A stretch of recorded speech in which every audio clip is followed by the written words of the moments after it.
to study about the linear regression model and OLS estimation. Right? So when we talk about the linear regression, what does it mean? So when we talk about linear regression, it means there is one dependent variable, right? One dependent variable, and there are one or more independent variables.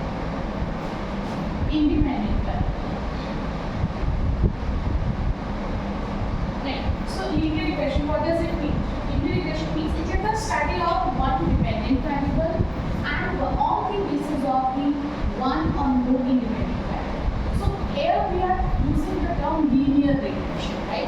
Here linear means there is only one dependent variable and there are one or more independent variables. So sometimes you can study as one scalar variable, right? In some books it is given that linear regression is the study of one scalar variable on the basis of one or more independent variable. So let's come to the point.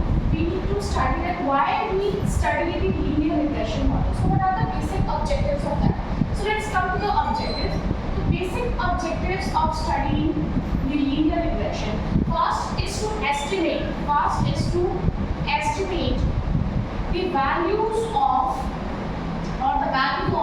dependent variable, right? The value of the dependent variable, right? Given the variable of the independent variables, right? Given the values of the independent variables. Second is the prediction of the values of dependent variable, right? So there is a difference, right? There is a difference between the estimation and the prediction. Estimation is related to the present value and the prediction is related to the future value, which is not being calculated yet. So the third objective would be related to the hypothesis step. So what is the objective of linear regression model? It will be to test the hypothesis relationship of the dependent and the independent variable. So when we talk about the hypothesis relation, it can be positive or it can be negative also, right? So in all, linear regression model is basically the study of one dependent variable given the one or more independent variable. So there is a point which needs to be noted here, that it could be a model which is a multivariate model. Why we are calling it linear regression? Because there is only one dependent variable. If there are one or more dependent variables, then it will become a multivariate model, but it is not included in the UG and PG programs. So we are just concerning about the linear regression models, right? So next is the part of the linear regression model. So there are two parts of the linear regression model which are very important to study. First is the PRF and another one is the SRF. What is the PRF? Let's come to the point. Linear regression model, the parts of that. First is the PRF. Right? It is also known as the population regression function, and another one is the SRF, which is known as the sample regression function, or we can say the stochastic regression function. So what is the PRF? What is it? Basically, let's come to this point. PRF, population regression function. What does it mean? So basically PRF, what does it reflect? It reflects the study of the locus of conditional expected value of the y, that is the dependent variable, given the values of the explanatory variables. When I am saying given the values of the explanatory variables, it means the values of the explanatory variables or the values of the independent variables are fixed, right? So when we talk about the PRF again, I am saying what is the PRF, population regression function? What does it reflect? It is the locus. When we talk about the locus means it is the graphical representation of that. So let's come to the part, right? Then let's have an example, right? Suppose this is OX axis and this is OY axis, right? One more thing to be noted, that when we are talking about the population regression function, we are talking about the whole population. We are not talking about the sample size or about the sample particularly. We are talking all the people. Suppose we are going to study the consumption function of the people, right? Or a country, suppose India, right? We are going to study the consumption function of the people of India. So we are going to study all the the people, right? There are 135 crore people, right? So we are going to study each and every observation we need to take it, right? But there are certain bottlenecks in that, but we are not going into that. Let's take this example more seriously. And on the graphical representation, what is that, right? On OX-axis we have the income level.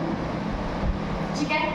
Income level, and we have divided the income into different groups, right? Suppose there is a group of 500 rupees or $500, whatever currency you can take that, and there is a group who are earning 1,000. Let's keep it in dollar terms, right? So this is $500 and this is $1,000. Let's suppose this is $5,000, right? Suppose this is $10,000. So there are certain people who are earning these amount of money. This is just a bracket, right? And there is, suppose y-axis, we are going to study about the consumption level. So the consumption level is, we know that the consumption level is dependent on the income. So here the consumption is the dependent variable. What is it? It is a dependent variable, or we can say it is a scalar variable, right? On the y-axis, so x-axis, there is income. And what is income? It is independent variable, right? What is it? It is an independent variable. When we are talking about the independent variable, that means the consumption is going to be impacted by the income, but income is not going to be impacted by the consumption level. So let's talk about this first bracket. In the $500 bracket, so there are people, suppose this is 200, suppose this is 300 or something like that. We have this income group. There are people in the $500 income group, they are earning this, they are spending this, they are spending this, they are spending this, they are spending this and this, right? There are people who are in the bracket of $1,000, they are spending this, right? And there are people who are in the $5,000 income, they are spending, suppose that this, right? There are people who are spending in the 10,000 bracket like this. So we need to understand this diagram with the help of these dots, right? So these are the observations, right, in a particular group of income. So when we are taking the average of these, right, we are taking the average of these. Suppose this is the $500 bracket and we have taken an average. This is suppose this one, right? On the other hand, we can say this is the average, right? Let's come to this point. This is again the average of this bracket, and let's come again. This is the again bracket of that. Right? When we are adding these all, that right? When we are adding this all, we are getting this curve. So what is it? It is the locus of the explanatory variables giving the variables of the independent variable, right? So how can we term it like that, right? In mathematical terms, we can term it like that. E is the value of the expectation value, or we can say the average value. So we are going to assess y, giving the value of the x value, right? We are going to write this xi, right? Then we are going to write what is the value of this, right? So we are going to write, suppose that beta 1 or beta 1 plus beta 2 xi plus ui. So this is going to be the model of population regression function, right? So we understand that the population regression function is basically the locus of the explanatory variable, sorry, the locus of the dependent variable given the independent variable, where the values of the independent variable is fixed. So you can see in this example that the dependent variable, the variation is there, right? The fluctuation is there in the consumption variables, right? You can see observation is there, but the independent variable is fixed, right? We can say the bracket remains fixed, the bracket remains same, right? Coming to the next part, $1,000, the bracket remains same, but the consumption level fluctuates, right? So this is basically the idea of the population regression function, but in general terms, we are not going to study about that, right? Why we are not going to study about that? Because this is not practical, right? Suppose we are going to study about the consumption level of the people of India. So we are going to each and every observation, right? We are going to take a sample out of that. So there are certain bottlenecks of that we are going to study. Let's come to the mathematical part of the population regression function, that is the expected value of the y given the values of the xi. Here the expected value of the y is taken, that is the mean value of the y, right? Mean value of y, what does it mean? It means that the y is the dependent variable, right? Xi is the fixed variable, or we can say xi is the explanatory variable which we are going to study. Here there are coefficients, right? First in the model is the beta 1 and the second one is the beta 2, right? What does beta 1 and beta 2 reflects? Beta 1 and beta 2 are the coefficients of regression, right? And the xi is the independent variable, where the term ui reflects the error term. What does it reflect? It reflects the error term. Here beta 1, what does it mean? It means the intercept of the model, right? Beta 2 is the slope of the model, and xi is the independent variable which is taking the different values, and ui is the error term, right? Error term is something which is including all the variables, which is a concept which needs to be discussed a lot, right? But this class is not sufficient for that. Let's come to the next part, that is the SRF. So SRF is basically the subset of PRF, right? Suppose we are going to study the PRF. So suppose that PRF is this one, right?